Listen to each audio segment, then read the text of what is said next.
Welcome back to the channel. Today we're going to play around with the turbo diesel Honda Insight and see if we can figure out why the turbo on this engine doesn't make a whole lot of boost. So if you're new to the channel, welcome aboard. Anyway, it's been a long time since we fooled with this car, so here's the backstory. This is our one-of-a-kind Honda with a Kubota D722 3-cylinder diesel engine. The D722 comes in a few different flavors as far as horsepower goes, but keep in mind all D722s are 20 horsepower engines, and it's the factory calibration for the fuel rack that determines what flavor you have. The good news is you can make a 12 horsepower D722 into a 20 horsepower D722 by just turning this screw. So this engine was previously installed in the late great Saturn Coupe. The Saturn is long gone, but the Kubota engine along with the MP3 close ratio transmission lives on in the lighter Honda Insight. Back in those days, we were running a VZ21 turbo, and we never really saw much boost from that turbo. Let me explain. We could certainly get 16 psi of boost, which is not that bad, but only when the car was pushed really hard on acceleration. Which makes sense. Turbos generally don't make boost unless the engine's under a load. Now, this is some vintage robot Cantina footage of the Saturn accelerating. The boost is right here.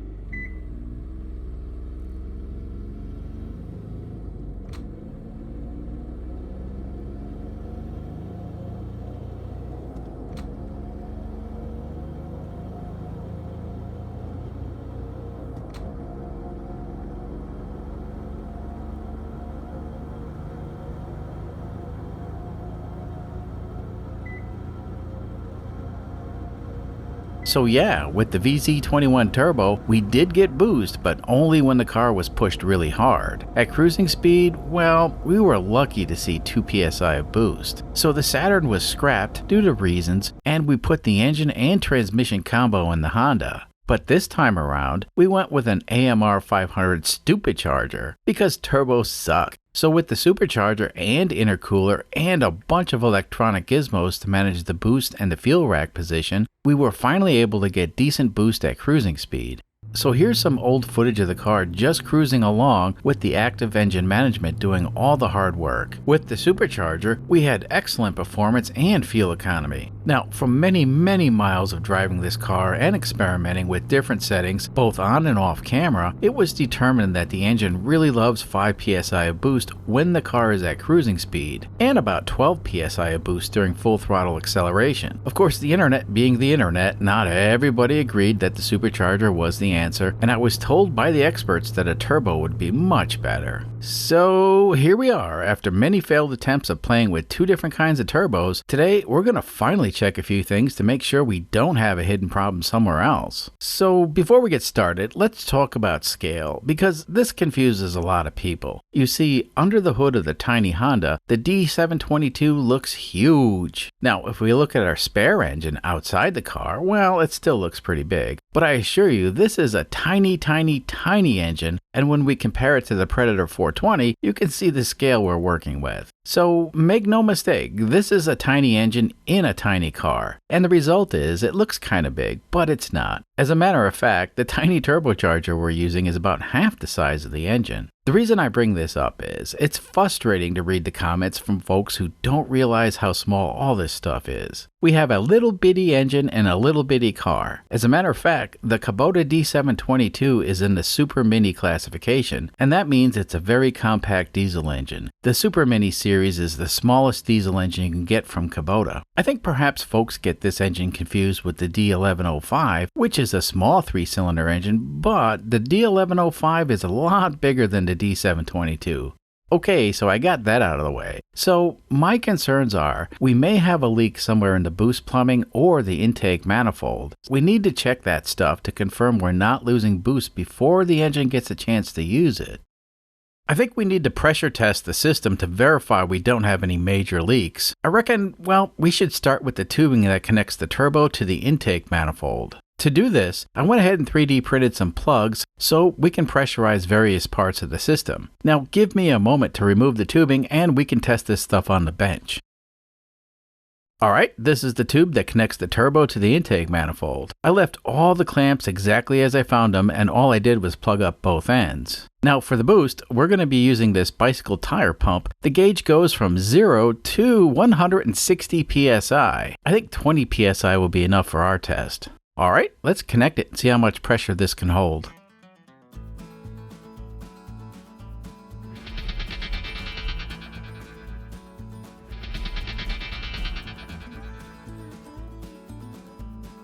Okay, we're just over 20 psi and the gauge is holding steady. Let's give it some time and check it after a few minutes.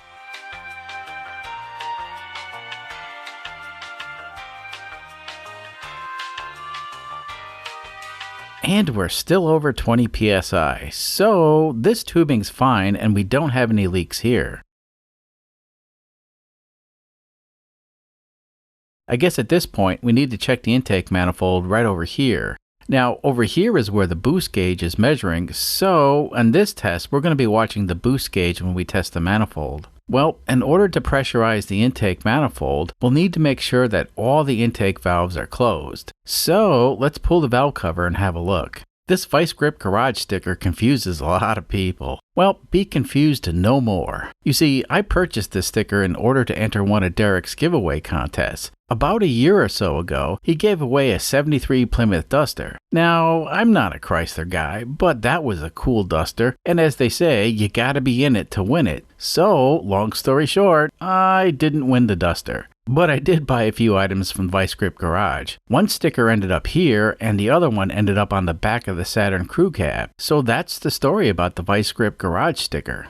The oil is really dark, which is normal for a diesel. No worries, this engine had at least 6 oil changes in the past 3,000 miles, but I reckon it's due for another one. Well, I think the simplest way to take the pressure off the rocker arms and allow the intake valves to remain closed is to loosen up these 3 bolts that hold the rocker shaft to the cylinder head. Okay, that should do it. Now I need to rig up a way to pressurize the intake manifold. So this is the intake manifold off the spare engine. Really not much to it, and it definitely wasn't made for boost. On the engine that's in the Honda, I repurposed this crankcase ventilation port to be the feed for the boost gauge. So we're definitely measuring pressure inside the intake manifold in case you're wondering. Now this manifold is supposed to use some sort of an O-ring to make the seal against the cylinder head. Of course the O-ring is missing on this spare manifold, but hopefully the O-ring is still present and intact on the manifold that's in the Honda. Not a lot of bolts that hold this thing to the cylinder head, and that could be our issue. Alright, since we know this intake pipe is fine, let's put it back in place and clamp it to the manifold nice and tight. Now I can connect the bicycle pump. From our previous experiment, we know that the Schrader valve thingy will hold pressure, and we can also eliminate the tire pump as a point of failure. Okay, for this test, we're going to be watching the boost gauge inside the car. And yes, I'm aware that the boost gauge doesn't go to 0. It's a cheapo gauge and you get what you pay for. Alright, let's see some boost.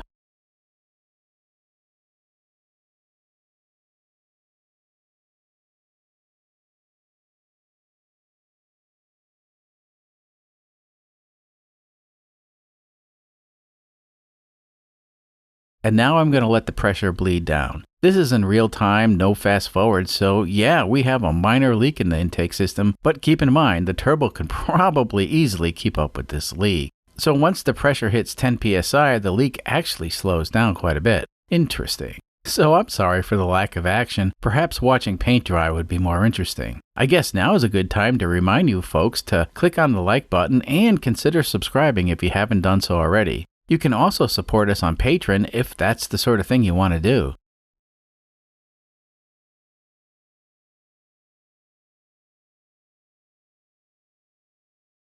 And we're at 0. Now, just when you thought it couldn't get worse, well, we're going to do the instant replay with a stopwatch. So from 19 psi to 10 psi, it takes 16 seconds for the pressure to drop. Now, the interesting part about that is, when the engine's running and making boost, well, at about 8 or 9 psi, the little diesel engine will start ticking as if the valves are out of adjustment. I've noticed this with the turbo and with the supercharger. It's extremely possible that the valve springs are not suitable for more than 10 psi. Okay, let's watch the pressure drop from 10 psi to 0. I went ahead and sped this up because it's painful to watch. Now, below 10 psi, the pressure drop is not as fast and it took 1:35 to get to 0. It's hard to say where the leak is truly coming from. It could be from the valves or the intake manifold O-ring. Either way, the leak isn't big enough to make a difference. The turbo makes pressure a lot faster than a tire pump, and I think a turbo can actually keep up no problem. Just for fun, let's see how much pressure the intake valve can take. In this experiment, we're going to pressurize the intake port on the spare Kubota engine. Now, off camera, I put together a 1/4-inch thick steel plate with a Schrader valve, and we can bolt this right to the cylinder head like so. Of course, we're going to need a gasket, and I just so happen to have one right here. Gaskets can fail, so we're going to slog her on some Honda Bond. Yep, this is the stuff they glue Hondas together with, and this is good stuff, Maynard. You can get this stuff on the Jungle site, or if you have a Honda motorcycle dealer nearby, you can always get it there. Let's pump it up. So this port is definitely leaky, and I'm not sure if it's the valve or the gasket, but at about 50 psi, the valve is definitely leaking. I guess this really doesn't tell us too much, aside from the fact that the valves do leak on this engine.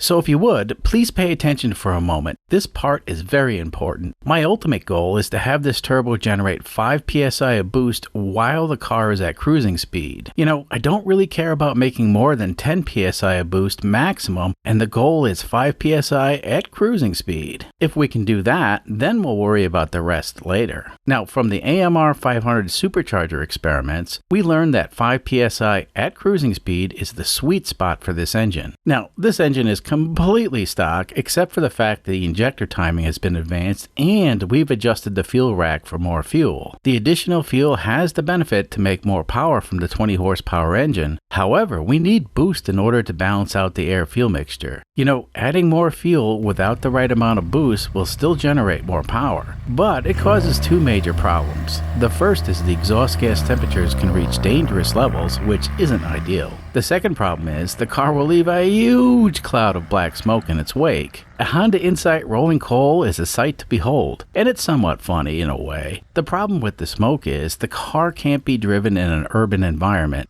Too many Karens in this world. So in order to make the car usable, we need the turbo to generate boost at part throttle. This may be impossible with the turbo we currently have, and it may not be possible with any turbo given the size of this engine is only 719 cc's. Anyway, so far we found a minor leak that's coming from the intake manifold or the intake valves. Given that it takes 1:35 seconds for the pressure in the manifold to drop from 10 psi to 0 psi, we don't really need to take action right now. Adding stiffer valve springs and taking other corrective actions will not change the fact that we don't get 5 psi of boost at part throttle. It would be a waste of time and effort to chase those secondary problems when the actual problem may be the turbo itself. So the turbo that we're using is a VNT VGT, or also known as a variable geometry turbo. This type of turbo doesn't have a wastegate, and the boost is managed by varying the angle of the vanes inside the turbo. So when I pull a vacuum on this doohickey, you can see the linkages for the vanes start moving.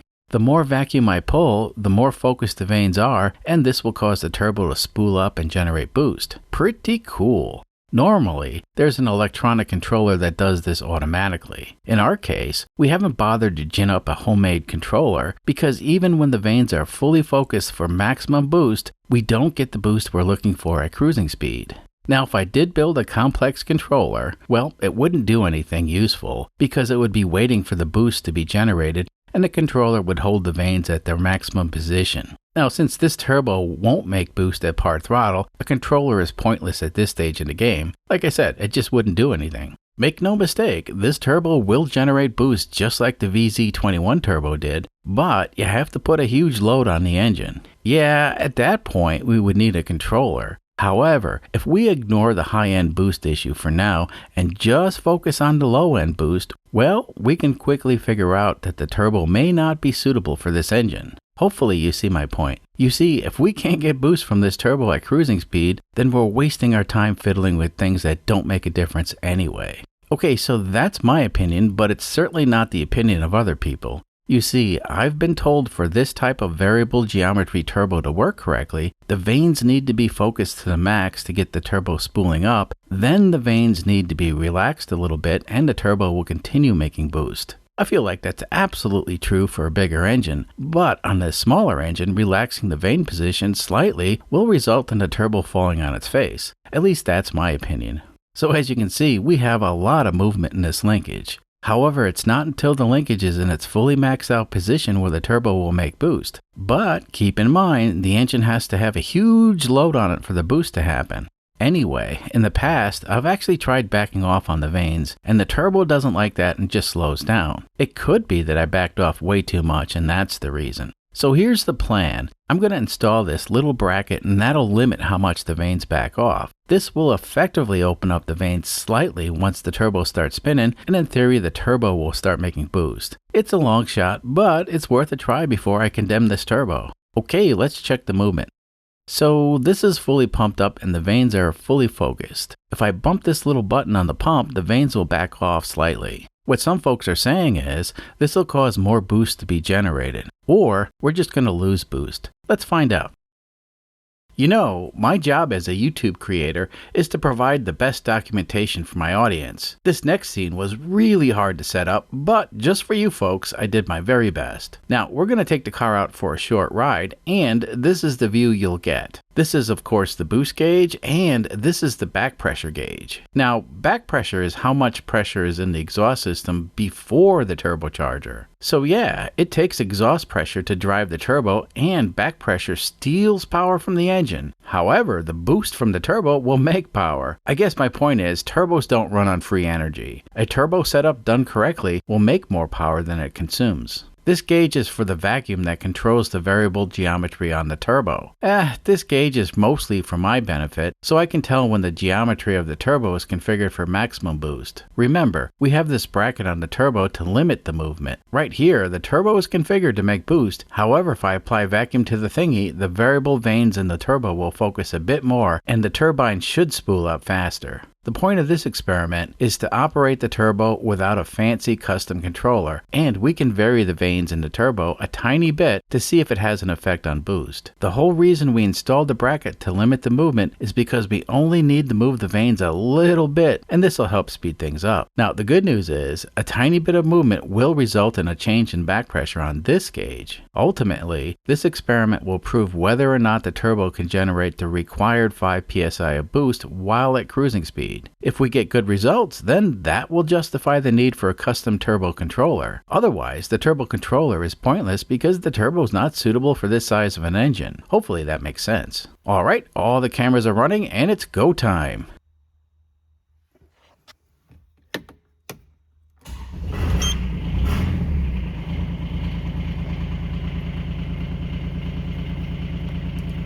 We're going to start off with the turbo at max boost like I normally do. When I rev the engine, you can see the back pressure go up a little bit. So it looks like we're good to go.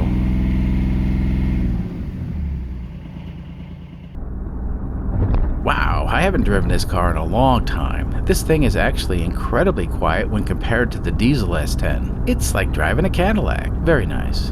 Alright, let's switch over to the gauge view. Okay, right about now we're at cruising speed and we're showing a little bit more than 1 psi on the boost gauge and about 7 psi on the back pressure gauge. That's a terrible ratio.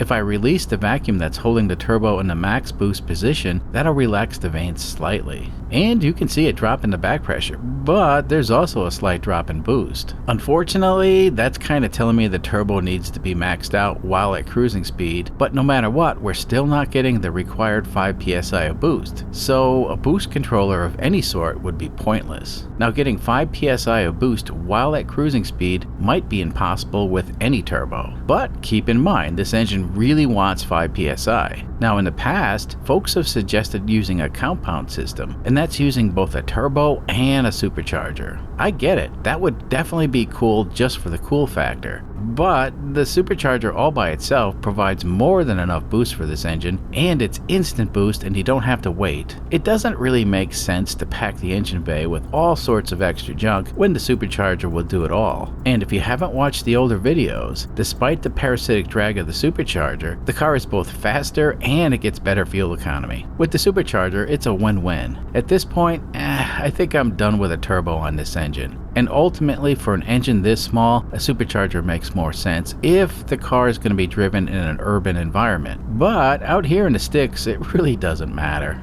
Anyway, just for fun, let's see the difference in casual acceleration with the VGT maxed out versus it in the slightly relaxed position.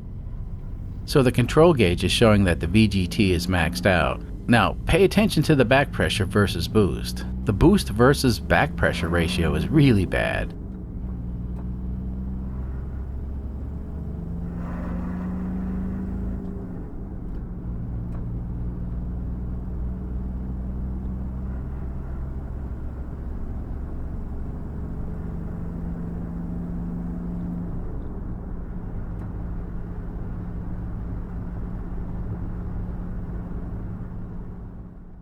Now let's try that again with the VGT slightly relaxed. Yeah, so in the slightly relaxed position, we get less back pressure and only a slight drop in boost. Interesting.